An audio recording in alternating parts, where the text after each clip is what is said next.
Well, a warm welcome, everybody, once again to a session by Upright's Net Impact and EU Sustainable Finance program. We have already been meeting a couple of times in the past few weeks. And again, we're about to start a session on a specific topic. As you can see on this outline of our program, we first met in mid-September to really kick off this program. And as a reminder to all of you, why we're doing this is basically, as you know, Upright has been building a model on net impact of companies for the past 4.5 years. And increasingly so in the past couple of years, and especially in the past, let's say 8 months, our discussions with our clients have been a lot around, can you also help us really address these new regulations that the EU is putting on us?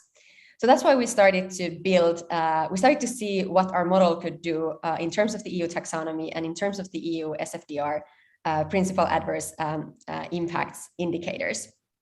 And we soon realized that this is actually an area where we can create a pretty scalable and good solution for our clients and users of our data to also comply with these new EU regulations. But another problem, not just the data, was also around, so what exactly is happening, what is being required from whom and when? So that's why we decided this summer to start this program for European investors and companies to come together and jointly figure out answers for these questions. As I said, mid-September, we kicked off the whole program talking about the relevance of the EU data and how it should be set in context of all the other impact and ESG efforts that all of you are doing in your companies. Then 2 weeks ago, we talked specifically about the unlisted space. So how to concretely produce the EU taxonomy and the SFDR PI indicators for unlisted companies that typically don't have that many disclosures available, and companies where it does not also make sense for example, private equity or venture capital investors to just push the burden to the unlisted companies themselves. So that was 2 weeks ago. And today, we are going into another topic that you have requested quite a bit, which is really understanding what does it mean to classify a fund as Article 9.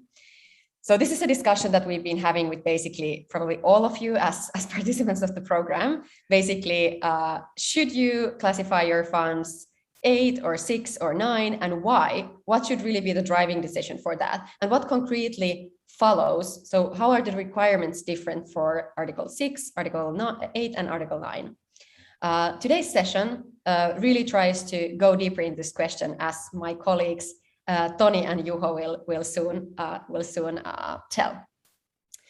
And in 2 weeks, we are about to talk very specifically about another issue that has been raised by many of you, which is how exactly should all of this be reported? Now that you are putting your time and money into answering these questions, okay, what to do with the data? How will this be reported? As we know, the EU has not been super clear about this, and I personally don't believe the EU will be the driving force for the de facto reporting standards. Obviously, there will be some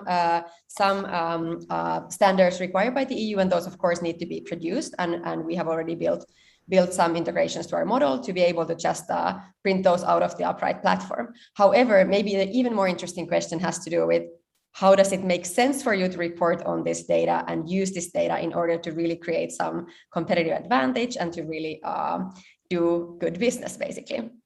So that's a topic in 2 weeks.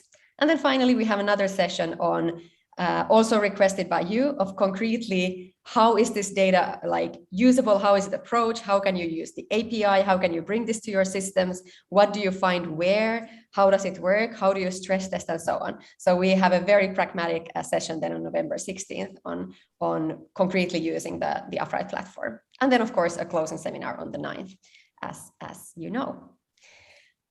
Great. Similar to the 2 other sessions, we would really like to welcome all of your questions and all of your comments. We know that after 18 months of living in this pandemic and doing these virtual events, you are all really good at using all of these technologies. At the same time, it might sometimes be a bit of a drag and require a bit of like activity to really voice your question. So please use any method that suits you. We like to be pragmatic with it. If you don't like to share your voice or your screen, you can just write a question in the chat, or you can just raise your hand if you like, or whichever is the right format for you, or you can just jump in and ask your question whenever you feel is the right time.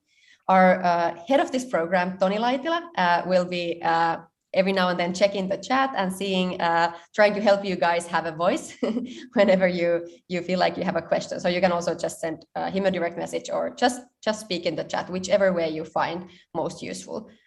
We are here to answer your questions, so make sure to use this opportunity. We are not just here to entertain ourselves with our presentations. A majority of today's content will be produced by Upright CTO Juho Ojala, whom you've also probably almost all of you have met at some point, working with Upright or part of this program. So Juho has done the crazy job of going into the depths of Article 9 and Article 8 requirements, and tries to give you his best simplification and summary of what is concretely happening. So that will be coming shortly as well. But as you know, we like to start these sessions with the questions that you guys have sent us beforehand. So we ask you once again, when it comes to Article 9 and Article 8, what are the questions you would most like to have addressed? So Toni, as the head of this program, would you actually like to go through the questions that we received and also tell the audience how they will be getting answers to these questions during this session? Yes, of course. Thank you. So thank you all of the participants who sent the questions already beforehand. We have a short summary here of some of the key questions that we got. So you'd like to hear, you mentioned that you'd like to hear about what would it take to label a fund an Article 9 fund, but also to understand the differences between Article 8 and Article 9 funds as well. And then there was a bit more specific question on how do you determine that there is no significant harm. And then moving on to even more specifics, one question was about how will the classification as a sustainable investment be viewed when at acquisition the investment has low alignment or might not be that sustainable, but has the ambition to transform to become more sustainable, so to speak. And then there was also a question about what are your thoughts on the reporting consequences for the delay of implementation of level 2 regulation by 6 months. And we will answer these questions throughout the session as Juho will go through the topics, and if we have some of them unanswered at the end of the session, we will check the list at the end that we have answered all of these questions that you had. And yeah, in addition, please don't hesitate to send any questions to the public chat. I think it's really valuable, and we will answer them throughout the session as well. So don't hesitate. We are friendly, so it's good that you ask questions. Yeah, I give you a challenge because Toni and Juho are actually pretty deep into this whole EU regulatory topics by now. So I give you a challenge to ask a question that we cannot address. No, just kidding. But please try to give us some tough and relevant questions. Maybe the toughness is not even the main criteria. Maybe just so it's relevant and helpful for you, and maybe someone else joining the session as well. I was just trying to teach my colleagues here. Yeah, we are nice people, so don't be mean in the chat. Yeah, okay. But that being said, what we have for agenda today. So first topic is what are the disclosure requirements for Article 8 and 9 funds? Then we move on to discussing about how to select sustainability indicators for Article 8 and 9 funds. Then we will discuss what exactly is required for the do no significant harm disclosures for these funds. And then we move on to the question on, should I classify my impact fund or as Article 8 or Article 9 or even Article 6? And after that, we will wrap up and discuss the next steps and what is coming up with the program after that. But now I think we have the opportunity to go to the first section on what are the disclosure requirements for Article 8 and 9 funds. Do you, Juha, want to share your thoughts on this topic? Sure, Tony, and thank you, Tony, and thank you, Annu, and thanks, especially everyone for participating today. Before going into the actual disclosure requirements for Article 6 and Article 8 and Article 9 funds, let's take a quick look at what these different types of funds actually are by looking at what is their core sustainability promise and what kind of investments they can make.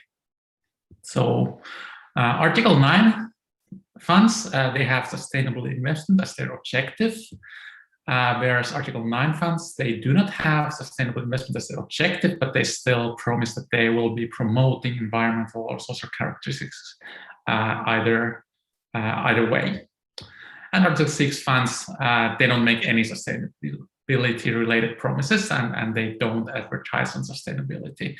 So important to recognize that if you advertise anyway with sustainability, then your fund should be at least Article 9 or even, then it should be at least Article 8 or even Article 9.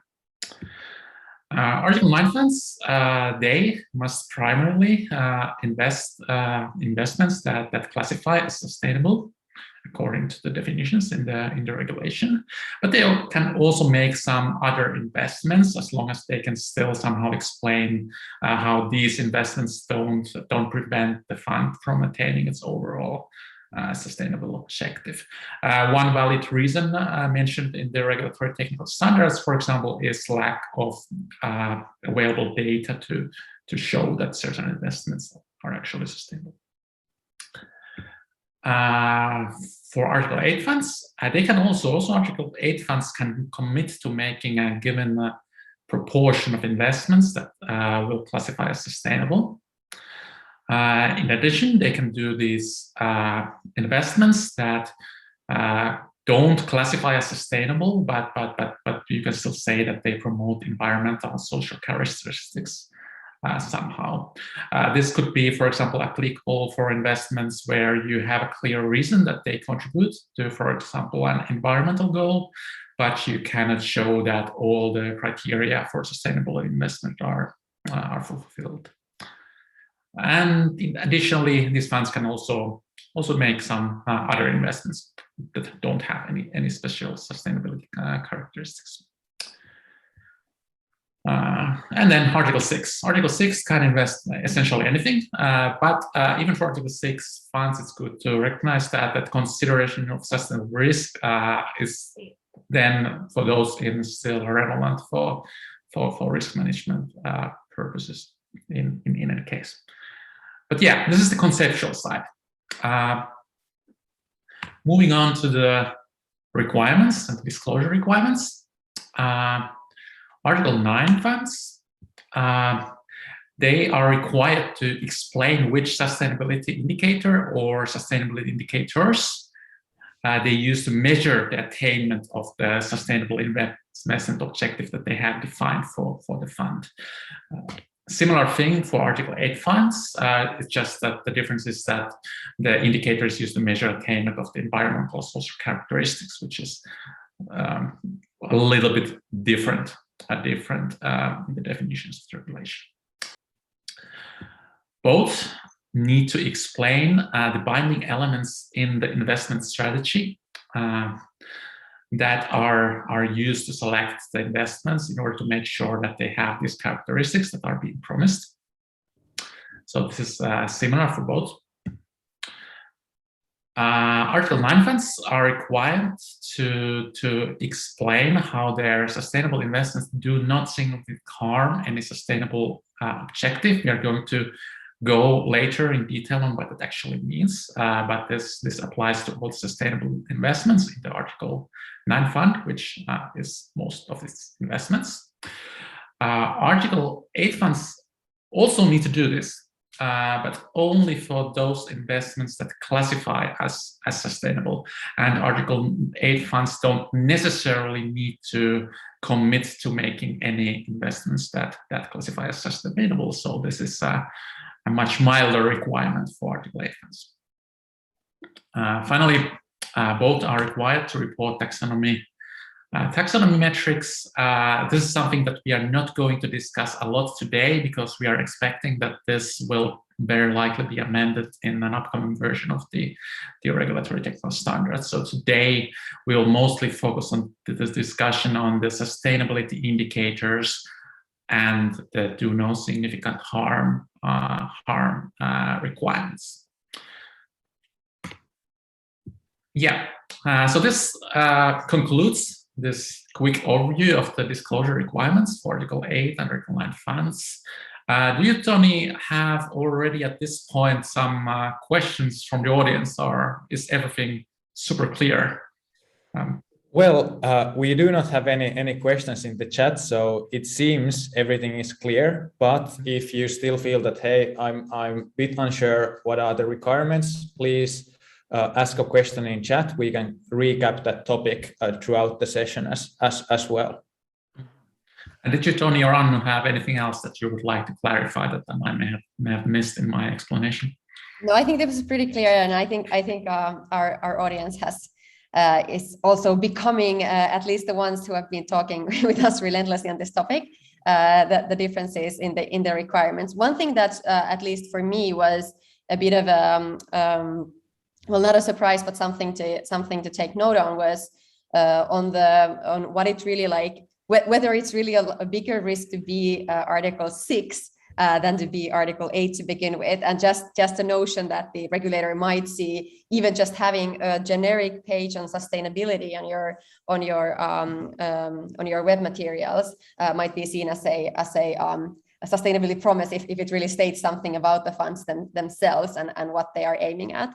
So that, at least for me, was when I first started to look into this and wanted to understand what are the incentives to be, first of all, 8 and then of course 9 from the point of view of a fund, was something that caught my attention at first. But I think most of our audience at this point, they know that and since they've joined the session, they know that Article 8 and even Article 9 is something to be interested about. So maybe we can go on to the very interesting question that we've been talking with a lot of you with, is the whole question about the sustainability indicators. Actually, now do I see correctly that we also have a question in the chat, Tony? At least I got the notification. Yes, we just got a question from Marcel. So, do you know the ratio of Article 8 versus Article 9 funds in recent years? And do fund managers generally perceive Article 9 as being heavy on reporting? I don't know if you or Annu already have answers to those questions on the ratio between Article 8 and Article 9. One thing I can say, I think the Article 8 is more common because it's easier to attain, but I don't have any percentages in mind. Do you have anything on those, or the follow-up question on the heaviness on reporting? Yeah, regarding ratio, I remember reading a research report on this, this based on initial classifications there, but I don't remember the numbers. So we will going to be following up you on that. Regarding the requirements, I think we will be touching this topic and later in the session. So I think that will be also asked there, but definitely great questions. Yeah, let's definitely include the percentage from the research you mentioned in the follow-up package when we send the material to all of you after the session. And also interesting to see how that ratio will or will not change now that obviously when the turn of the year comes and certain reporting requirements come to be effective. That's also interesting to see if many have taken that also as a opportunity to be more interested in starting new Article 9 funds and so on. But we have another question also from Lili Hokke from Triodos. For Article 9 funds regarding other investments, can you be more precise what it means to explain how the investment don't prevent the fund from attaining overall the sustainable objective? Maybe Juho, this is a question for you, or will this be a part of your later show? I'm not sure whether that detail will be part of later shows, so I'll better address it now. So this is something where the regulation does not really go into detail on how you can explain that. So there is some leeway on how that should be interpreted. I think the best way to interpret is that by having an explanation on why you actually think that is the case. So if you're looking at some indicators and the reason that you can classify it is because you, for example, don't have data for some specific do no significant harm related principal address indicator, but you can say that, okay, quite likely, I believe that this is not going to be a problem given that the industry or so on. So having a reason that you can explain somehow will be probably good enough, at least as long as there are no further clarifications how this should be explained. Yeah. So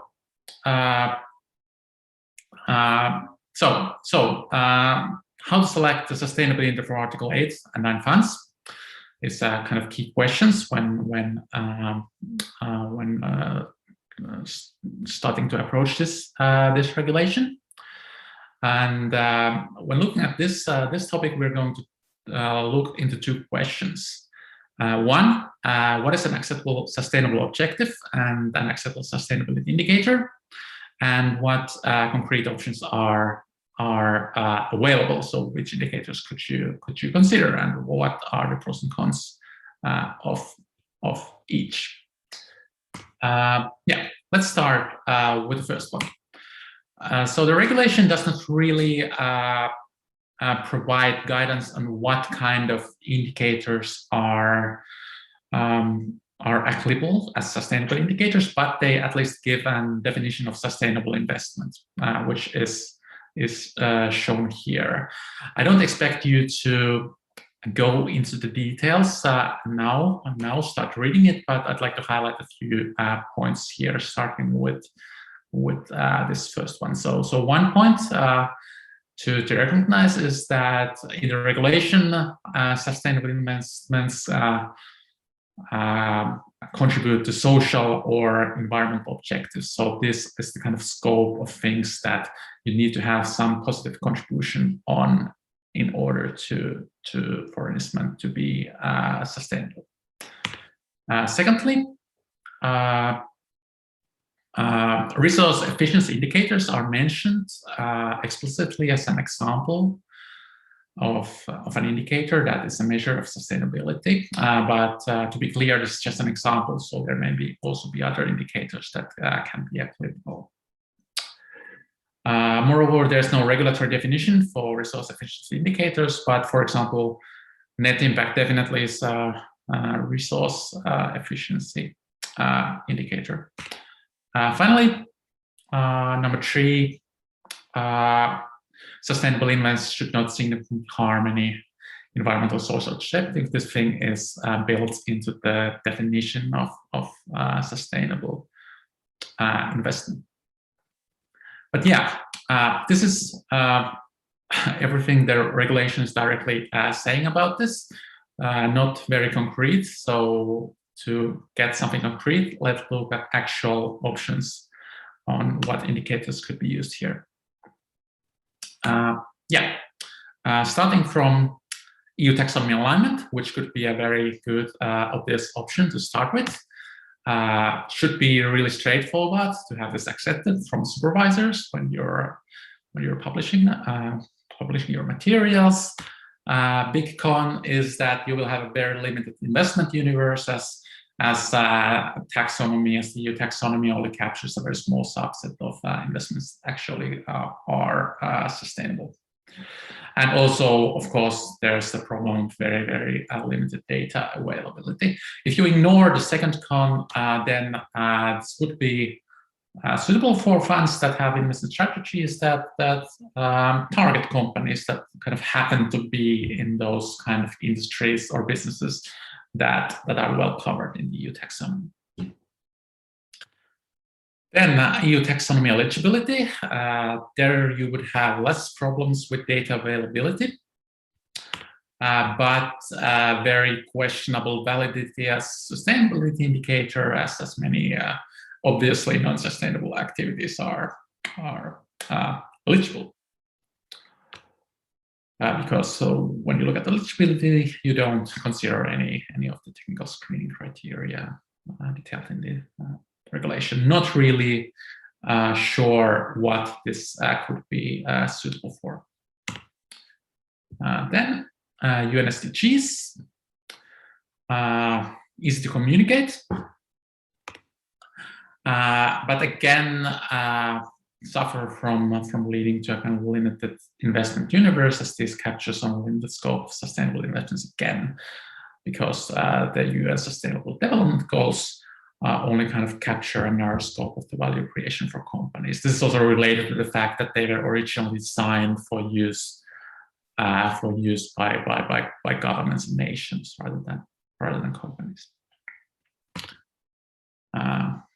But again, should be very, very suitable for investment strategies that only target companies that kind of happen to be well covered in this.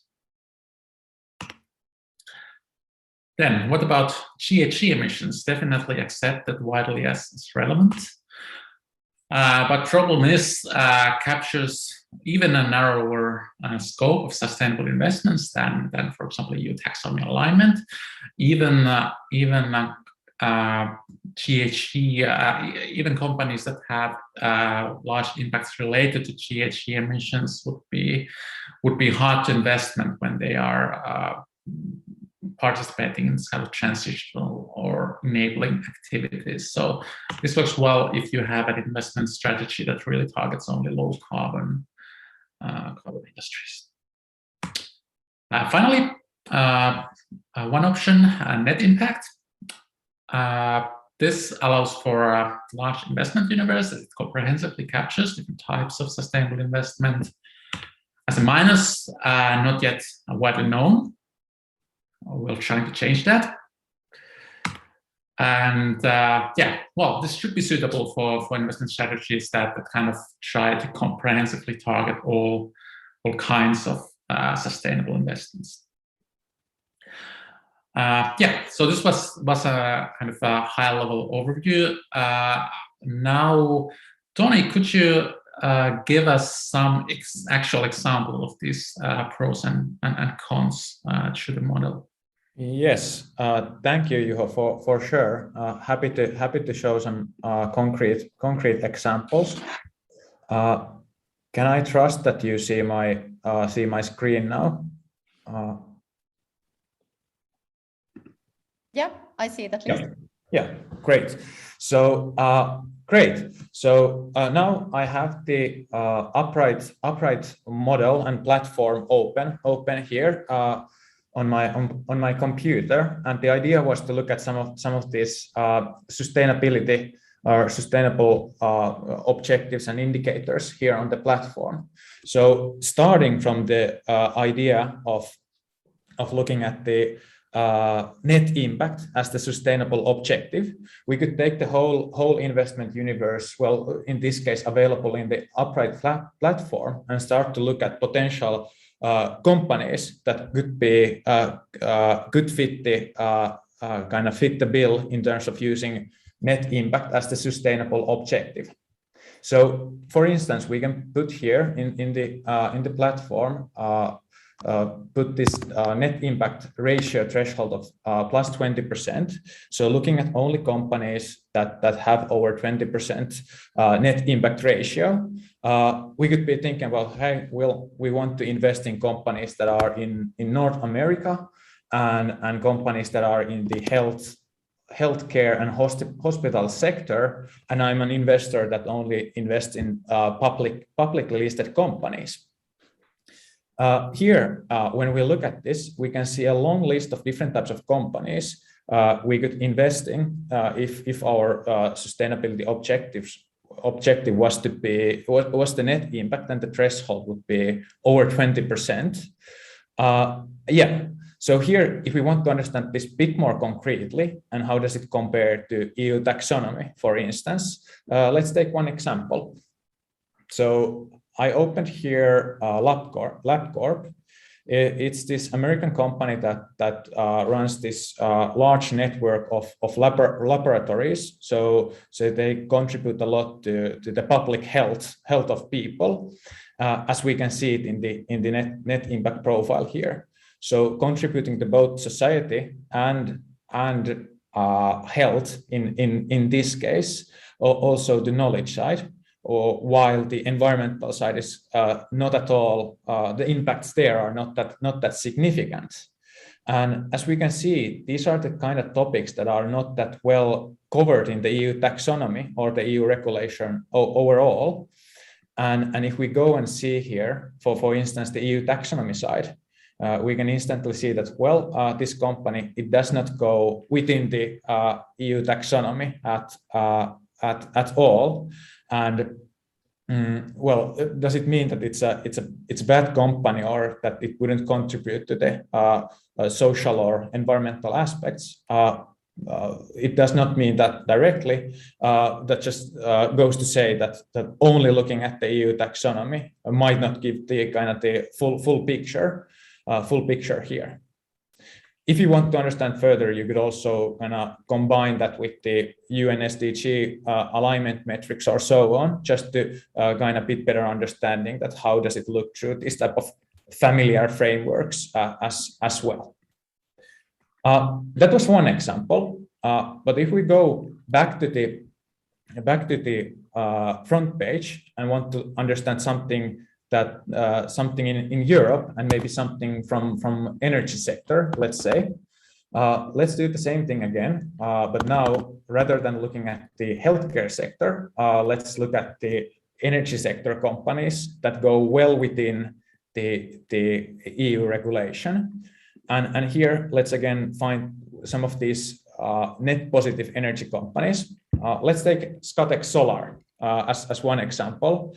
I know many of our friends are having this specific company in their impact funds, and this is a quite common investment in those ones. It's a Norwegian company that creates this type of solar panel systems. And same thing as before. It's a really net positive company, but the whole impact profile looks quite different. So majority of the impacts are in the societal infrastructure and the environment category. And now that if we go to the EU taxonomy side again, we can see that this company, being net positive as the LabCorp before, is also very eligible according to the taxonomy. So this just goes to say that it's totally dependent on the industry, whether the company goes within the EU taxonomy, even though it would be net positive. So this kind of highlights the fact that if company has a high EU taxonomy eligibility or even alignment, it doesn't really say whether it's a really good company or not. Yeah, as a last example, I want to show you something different. So here I open up Unsteel. So this is a Chinese state-owned steel manufacturer. And when we are looking at its taxonomy eligibility, as manufacturer of iron and steel goes within the EU taxonomy, it gains a high eligibility percentage, as we can see here. But I think this is something we discussed already before, that if we're talking about steel manufacturers, for instance, in Europe, I think there's like practically no steel manufacturers that actually meet the screening criteria to become actually aligned. One example that meets the criteria is this kind of scrap metal company, but these type of typical companies do not meet the criteria. and well, this is a Chinese example, so it might be that it most likely is the same thing in this case as well. And I think this is something that is also highlighted in the net impact profile, if you look at it. So showing a high environmental footprint in this case. Yeah, this was something to give you a bit more concrete idea on how does the how would it look if you were to look at both the EU taxonomy side and the net impact side when understanding what type of companies would you investing if you were to set your sustainability objective one way or another.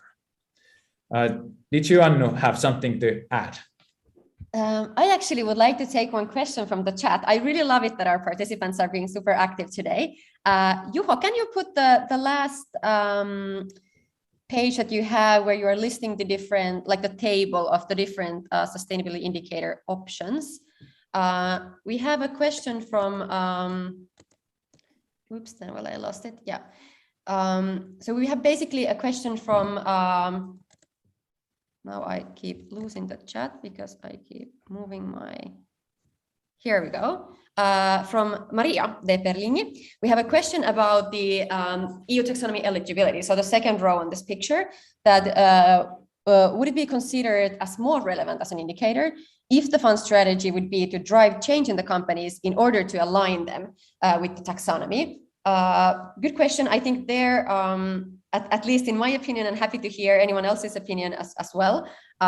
If you were to choose eligibility and then the fund would aim at driving them towards alignment, then in the end of the day, it would mean that your investment portfolio would be as restricted as it would be on the first line. So the alignment, if I understand you correctly, so you would only be taking in investments where you either are aligned already or are about to be aligned with the taxonomy. And given how the EU taxonomy has been built, that would limit your investment universe quite a bit. And the other question, of course, would be that if then you would still want to keep the eligibility as the indicator that you are in fact measuring, then given that the many activities in it are in fact non-sustainable, not sure how that would actually fly then for the regulator or then of course for your clients and other groups in that sense. I don't know, Juho, if you have another comment to Maria's great question.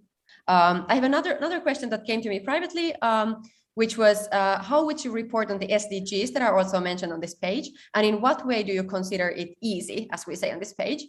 Great question as well. I think here what we are pressing is the ease of the communication, simply meaning that since the SDGs are already used widely to talk about impact, that would just be like a common language that you already recognize. However, of course, the actual measuring of the SDGs is one question, and then the other is that whether that would then further along when looking at the data fly well with your own clients and so on. That's a completely another question. When it comes to like a concrete answer to your question, how would we, if you target it to us at Upright, measure it? Well, I would of course then use the feature in the Upright platform where we also offer a translation to UN SDGs. So not just looking at, obviously the company stickers are not enough to report on something like this, but what we have built, as many of you know as users of the platform, and as I don't know if Tony, you were planning to show something there today, but anyways, we also measure the net impact of alignment to the SDGs. So negative and positive contribution to the 17 UN SDGs. That would then be my choice for measuring. But then again, with the SDGs, as we know, as they are not covering all types of sustainable investments, again, you would obviously be facing quite a limited investment universe as an investor. Tony, did we have more questions before we go onwards? Yes, so there's also one more question from Dario from Impact from Italy. So they shared that they have just recently adopted net impact ratio as the relevant portfolio level sustainability indicator for the Article 9 products that they manage. To what extent do you think Article 9 products are suitable for investing in companies that have a net negative impact, yet they are reducing their negative impact? So in a sense, working their way to become more net positive. And yeah, we believe this is a relevant topic to make the impact trajectory analysis increasingly relevant to identify promising investment opportunities. But this is maybe more to you, Juho, that how do you see this on investing in net negative companies in Article 9 products that have the kind of the potential to transform? I think Annu might be better than me in answering this. Okay, we're throwing this both. Since I asked for difficult questions, now I get it. If I understand Dario's questions correctly, I would say that obviously what counts there as well is, of course, the holistic view of the fund. So what I would find most attractive is to look at the fund as a whole, seeing where it basically begins and where it's aimed to be. So obviously setting a target for the net impact ratio for the fund as a whole. And definitely that can also mean looking at companies that start at different evolution phases of becoming net positive. And then, of course, you need to have a smart strategy and also see what does it take for this company to really get better, and what are we really assuming when we assume that they are they're improving they have what it takes to improve their impact all the time. And definitely I would encourage looking at it as a whole. Or Toni, just to add, Dario, from one of our other clients, they have this they are thinking about forming an Article 9 fund where the first criteria is that the companies are net positive, and if not, these companies have the ability to they are in a kind of transformation to become net positive. So I think that is something that is throughout Europe, something that our clients have been discussing. So definitely a relevant question. I think something to potentially to include in an Article 9 fund as well.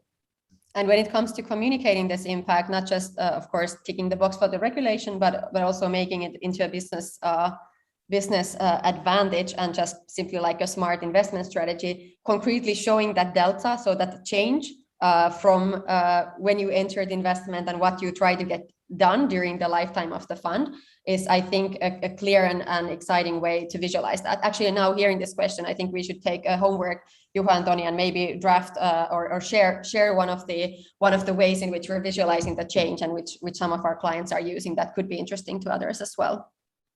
Yeah, let's move on. The next topic that we promised to discuss is what exactly is required for the do no significant harm disclosures for Article 8 and Article 9 funds that are making sustainable investments. So let's talk about that. And I'm pretty confident that we will be getting some interesting questions from you on this topic as well. So Article 9 funds and also Article 8 funds that make sustainable investments have to explain how those sustainable investments don't significantly harm any sustainable investment objective, as we already mentioned. So what this actually means is one thing. So what does this explanation entail? So two things that are mentioned explicitly in the regulation is firstly explaining how principal adverse impact indicators are taken into account, and also then as a less maybe important topic, whether sustainable investments aligned with some common OECD UN ILO guidelines. The second one appears to be kind of optional. Because in the regulation, at least in the technical standards, you need to explain whether it is aligned. So it appears that you don't really necessarily have to be. Finally, it may also be required to, in addition to these, to take into account the separate significant harm criteria, which are defined in the EU taxonomy regulation. We are hoping that this part will be clarified in an upcoming version of the regulatory technical standards. So what we are going to mostly talk about today is this. This is also a topic where we have recently received the most questions about from program participants, and also other of Upright's customers. So there are two sub-questions when addressing this requirement. One is which principal adverse indicators are in scope here, and B, what is a sufficient level of explanation. Which are in scope? Let's look at the first one. There has been some ambiguity here, since the regulatory standards or the draft technical standards state that you should look at the mandatory and relevant optioners and explain how you take into account the adverse impact related to these indicators. However, as probably also many, at least the Finnish people in the audience know, there was this recent webinar where an ESMA representative stated that this disclosure mandate actually requires investors to explain how they take into account all the principal adverse impact indicators, not just the optional ones, meaning the optional ones are not really that optional. So this has been something that specifically have received a lot of questions about. So we decided to find out and ask this directly for Mr. Carlson. So the answer that we got is very shortly as follows.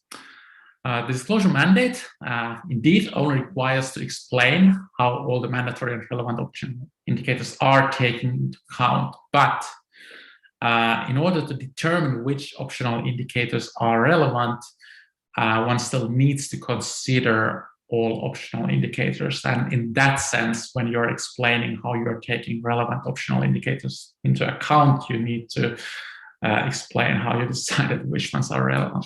And there you need to look at all the indicators. As is very shortly the answer to this apparent contradiction. Yeah, so what does it then mean to explain how these indicators are taken into account? We don't have time to go into this in a lot of detail, but as 3 quick bullet points, this is how we understand the requirement. So a general high-level policy commitment is not sufficient. You must instead provide more specific details on how you actually do this assessment. There appears to be no need to disclose the values for the principal adverse impact indicators, and even a qualitative assessment for these should be possible. Finally, there are no predetermined thresholds for the indicators, and it looks like if you look at the discussion in the introduction part of the final report on draft regulatory technical standards, there will very likely be no predetermined thresholds, and instead funds may determine and disclose their own thresholds they are using.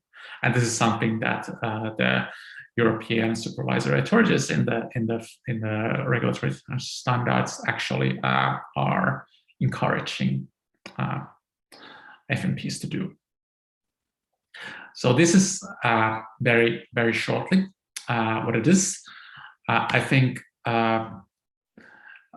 many of you may still be asking for more concreteness here. So Upright will be providing all participants a reference template to get started with this kind of disclosures. So this will also include an example answers on how you are taking this principal adverse impact indicators into account when you are using Upright data.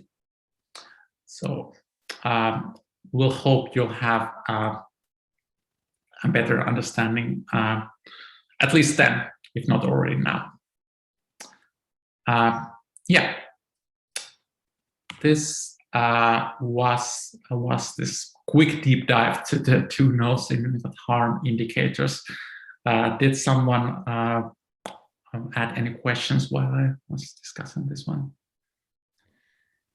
No additional questions. If Annu didn't receive any direct messages this time, so yeah, no additional questions. Juha, I was thinking, should we look into the model on how these optional indicators look like, just to have a sneak peek on what they mean in practice? Yeah. Actually, very good idea. This is something that I actually forgot. Yeah. So let's do that. I forgot that everyone doesn't necessarily remember what these are. So that's a great idea to me.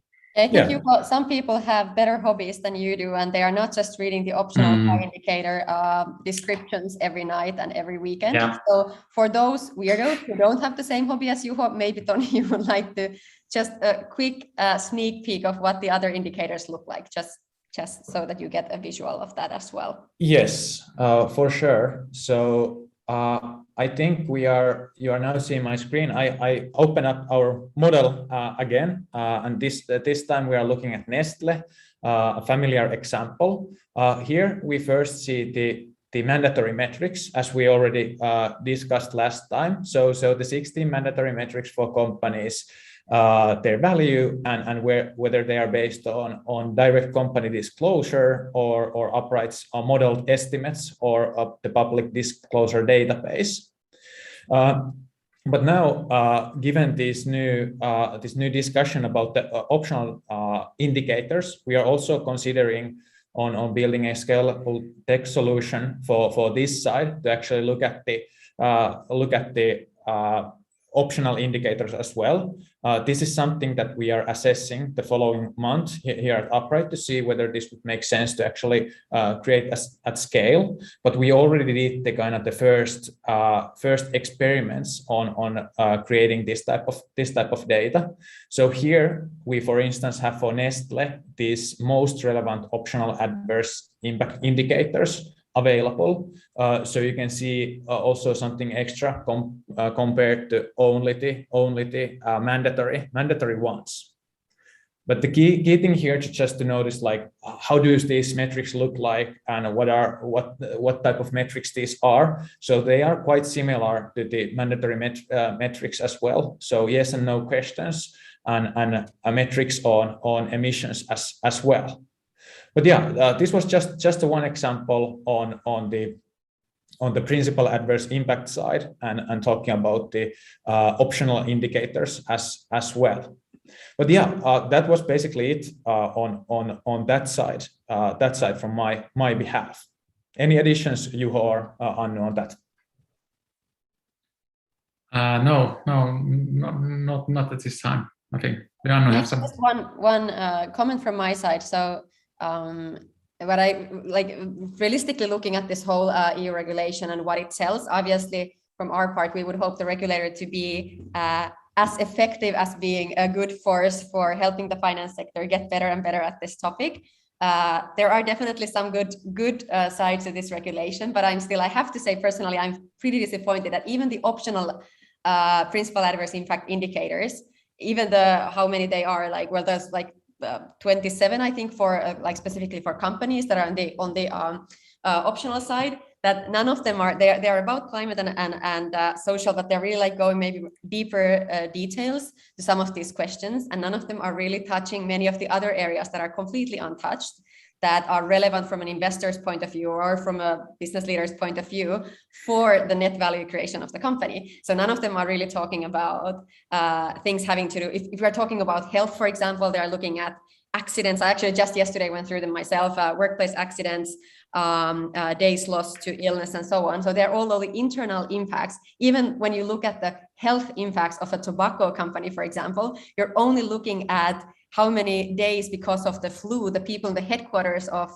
British American Tobacco took out for like sick days, and they're not looking at the biggest actual health impacts of the company. So this is just a personal rant here, a bit disappointed at the regulator for really not looking enough at the core business, but really being stuck at the internal impact that for the most companies that we're talking about, that all of you online today are investing in, both the negative and especially the positive impacts get pretty much ignored here. But yeah, that was just a personal rant regarding the optional additional indicators. Nothing more to that. Maybe we move on then to the question. Actually, this was one of my questions when we started planning this session, was that Okay, well, should you classify your Article 8 as 9? Obviously, just to be super clear, our job as Upright is not to say anything, and we don't actually even have an opinion there. Obviously, you all need to choose what works best for your investment strategies, and we're happy to help you comply with the regulations either way. But since this obviously is a question that almost all of you with whom we've been having these discussions are debating and thinking a lot about internally, we thought we would gather like the facts that we have found in terms of like the pros and cons, just if this helps you guys internally to have those discussions. So maybe Juho, you can share some of our thoughts that we pulled together for this big question that should we be, or should this and this product be an 8 or a 9? Yeah, sure. Let's move on to that.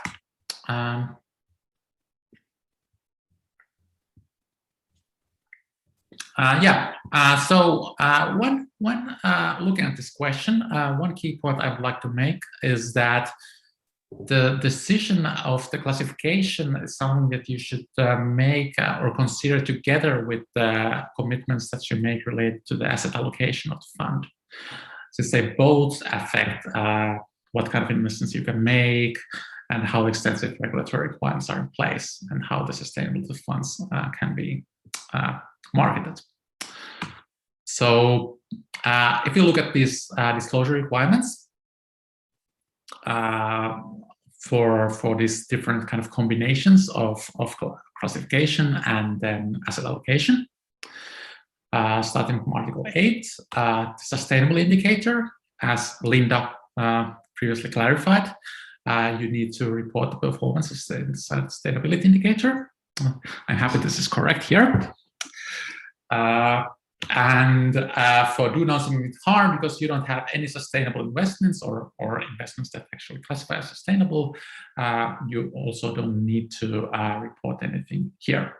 When you have an Article 8 fund that does sustainable investment, you need to disclose how you take that do no significant harm stuff into account.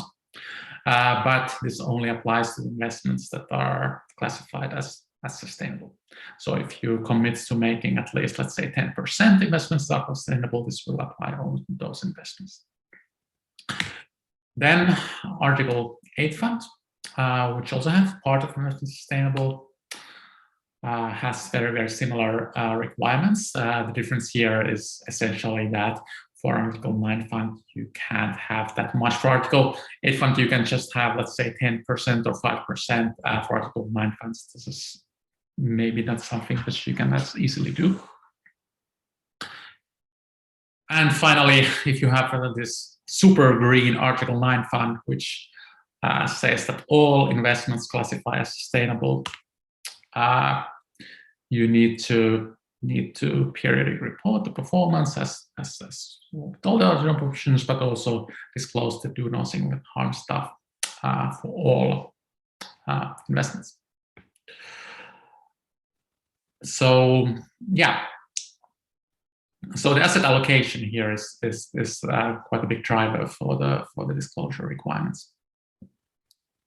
Yeah, one thing that some are considering are also this kind of gradual approach to Article 9 classification, where you first classify as Article 8 and then kind of indicate only a very small proportion or even zero are initially sustainable, and then you can start growing the proportion of investments that you can classify as sustainable by actually doing investments and also gathering the necessary data that you can use to show that, for example, the do no significant harm criteria are fulfilled.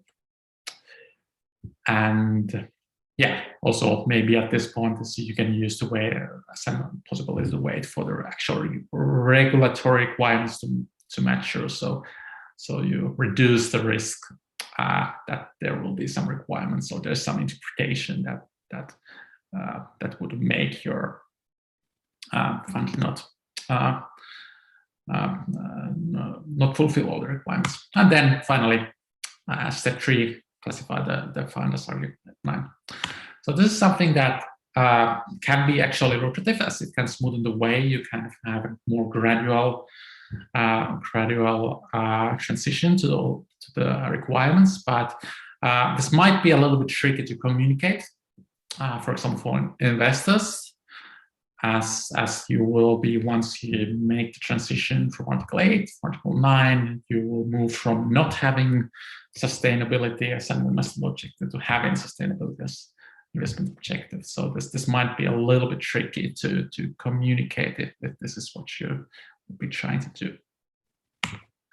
Yeah, as final key takeaways here, the decision, as I mentioned, you should not just think about the classification, but also the asset allocation related commitments, and there definitely are more than 2 shades of green here. And the gradual approach can be a good idea, possibly.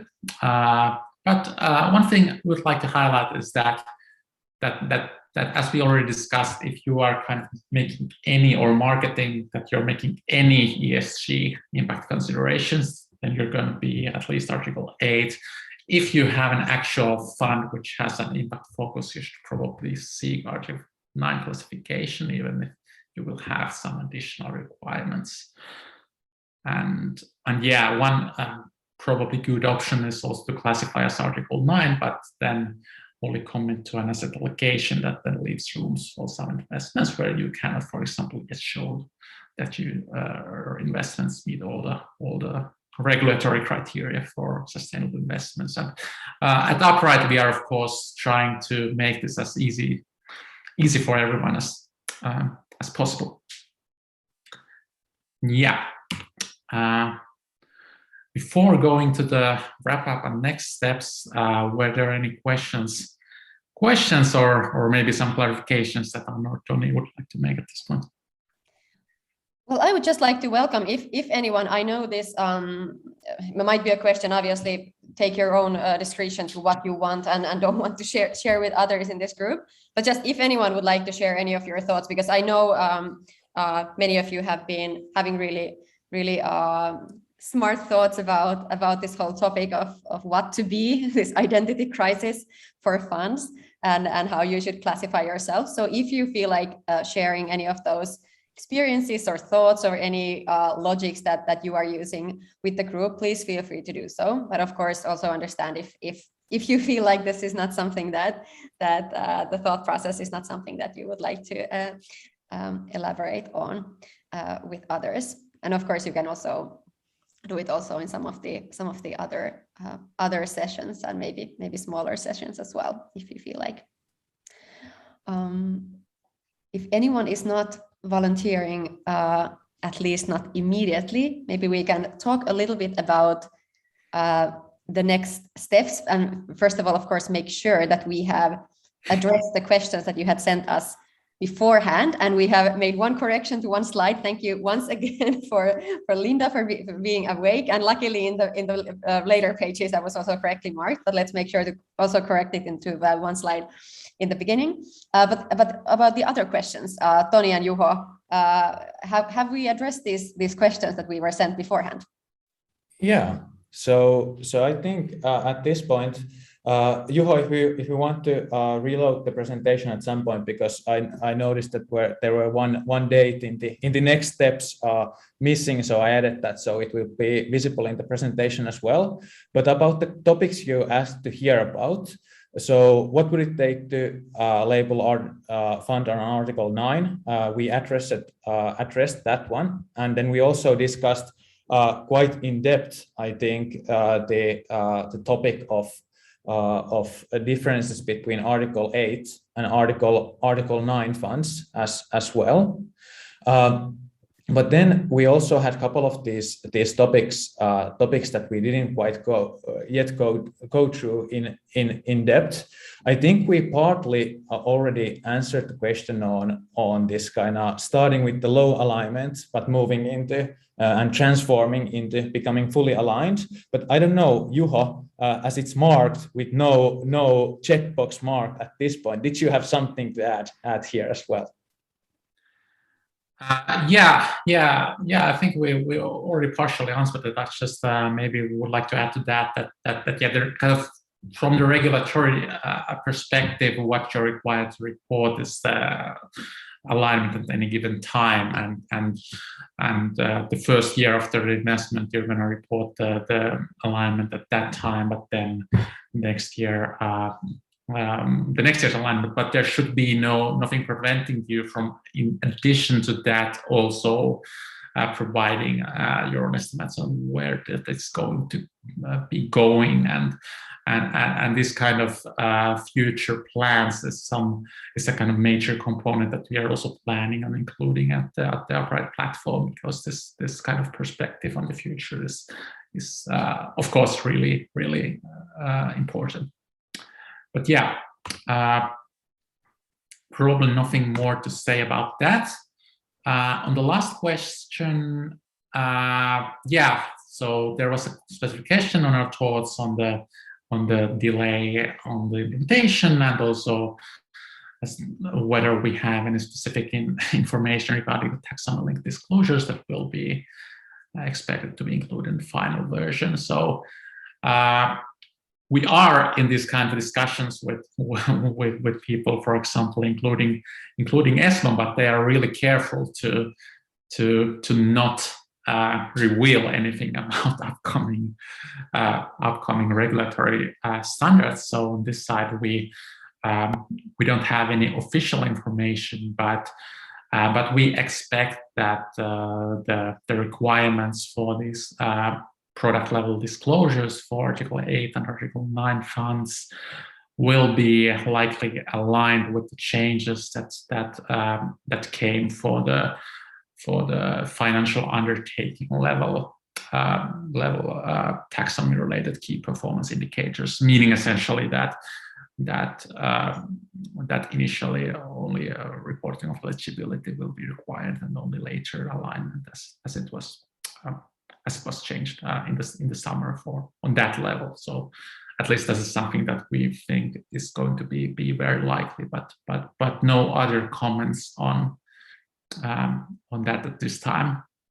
And of course, more generally to the delays, it's kind of an interesting situation that the kind of regulation is already in force, but the regulatory standards are not yet finalized, and the regulator is saying that, okay, you don't need the standards, you can just kind of follow the spirit of the regulation even without the regulatory technical standards. So, but maybe this is something that we can all use as an opportunity to show how this should be done, and how maybe the regulation should end up and the technical standards should end up looking like. Yeah. I have one comment still, the second to last question that you moved over pretty quickly. Mm-hmm. I think there I guess when the answer is how will the classification be viewed, I think if I understand the question correctly, there's of course the question of how the regulator will view it, and then mm-hmm. that might be a mystery to some extent to the regulator itself still for quite some time. But I guess the interesting part there, or at least where I would like to challenge all of us, and of course us at Upright, but also all of you as our clients and users of the data, to really show this difference, because I would be really disappointed if all that this regulation got done was basically like incentivize cherry picking and showing investments that are already somewhere. Obviously, as all of you know, the impact of investing comes from what happens when you are during the investment period. And in this case, there's an example of a 5-year period in which also pretty even major strategic shifts can happen. And I would really like to see this scene moving towards a direction, and not just like to see, but we try to work concretely towards showing concrete, like before and after, like a delta analysis of what the fund looks like in the beginning. What does it look like when the investment strategy has been fulfilled, and to really make clear visuals and use this also when reporting on the impact, also for the regulator, but really show this in a clear way. So I'm just maybe just like strengthening that homework for us for the next session or sessions, to also share these kinds of visuals with all of you, because I think this is a question that many of you are thinking about. Another question from Italy, and now this question regarding what should the investments look like at the beginning of the investment period and how to communicate the targets. And of course, there are many things that are unsure yet, and there's a lot of risk also from an investor's point of view to be considered. But I think it all begins with setting that clear target and communicating that clear target, and then we at least have something that we can measure against. And that is already a big step forward, given where the scene has previously been. So I really like the second to last question, and I think that's also a challenge for all of us to maybe help the regulator also move to a place where we can do concrete visualizations and clarifications and measurements of the change that can happen during an investment period. But that's just another side rant from me. Do we have any other questions, or should we still maybe recap on what happens next for all the participants in the program, Toni? Yes, I don't see any questions in the chat, but please don't hesitate to ask. There's still some minutes time to do so. Happy to answer those. But in the meantime, about the next steps. So as you can see here on the slides, we have all of the different events, the program sessions here on the slides. So we are now on October 19th on the Article 8 and 9 funds session. The next one is in 2 weeks, and it's about reporting net impact and the regulatory metrics. Many of these topics Annu just discussed about the visuals and reporting is also covered in this session. So this is something that is relevant for both investors and our company participants as well. And then we will move on 4 weeks from now on getting started with the Upright platform. So actually showing how you can find this data to get started with the net impact and regulation as well. For the 101 with all of the participants, in addition to these joint sessions, we have now started the modeling work of your portfolios and funds and your companies. So that is taking place, and we will continue on that 101 via 101 with the participating organizations. So that's it on the kind of the next steps. So yeah, please put that in the calendars, that the session 2 weeks from now. I think it will be a good one. And now that you have all your questions like clear in your mind, please do send the questions before, because as you can see, we really use them when planning these sessions. We want to be concrete about the questions you are really thinking about.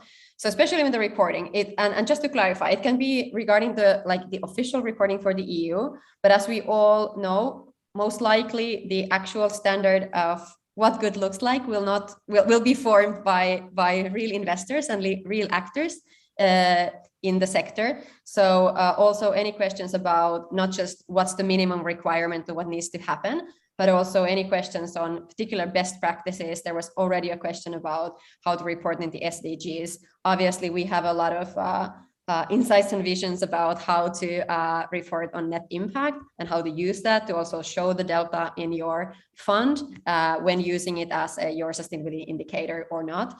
And then of course on how do you concretely communicate these things to your stakeholders, so your investors, clients, LPs, and so on. But please send any of your questions that you would like to see addressed in the next session in 2 weeks, and we will take it from there.